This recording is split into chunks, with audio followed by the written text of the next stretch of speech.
Hey everyone, in this video, we're going to show you just how to build your own fidget spinner, specifically this triangular one. And these small popsicle sticks we have for you are going to play a big part. Try to make them into a perfectly even triangle. Take your time here, because the better we can do setting up our shape, the better our fidget spinner will end up working. When you have it lined up where all the sides are even, get out that pencil and trace a few marks where they touch each other. Here's a little bit of a close-up, and our first step is we actually want to hot glue two of them together to form a V, kind of like this. Those lines that we traced are important because we're going to get out our glue gun, put a little bit of hot glue, and glue it down together, lining up exactly where you traced that little line before.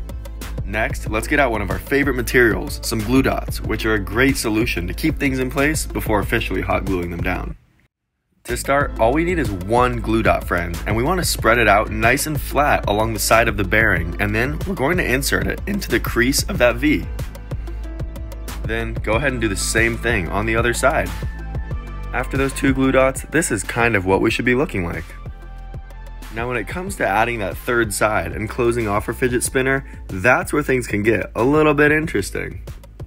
We say that only because you want to connect it in a way where that third popsicle stick is actually hitting the side of the bearing. If you're not careful, you might put it on the top or the bottom and it's not actually going to connect with the side of the bearing.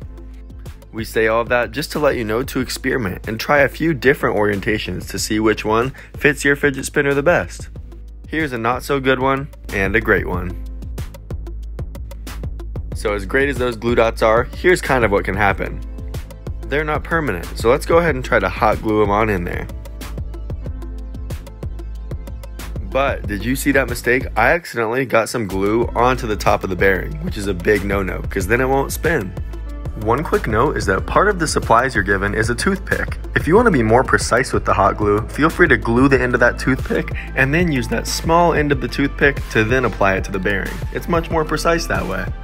But not the end of the world by any means. We can go ahead and peel that glue off and then stick the glue gun back in the crevices and get to making it permanent again. And just like with any other projects that you may have done with us, you really do not need too much hot glue, friends. So if we stop this video right now, we would actually have a functioning fidget spinner, but the only problem is that it's too light as of right now.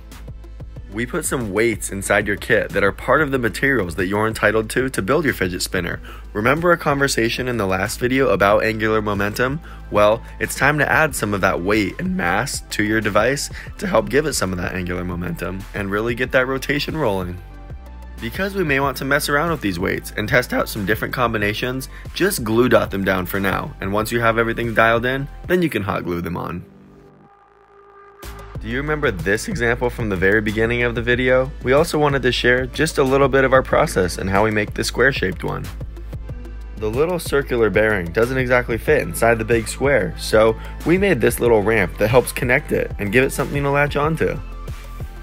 Our one warning with this one is it does require a little bit bigger of a hand so you don't hit yourself when you go to spin it.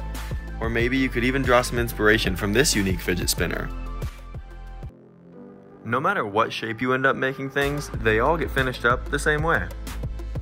What we want to do is take some of this hardware, which the bearing spins around, and thread it through the middle of that bearing, and then tighten it down.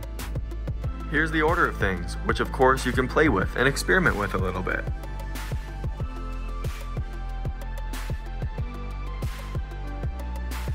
And friends, we of course always encourage you to decorate your projects and make them your own.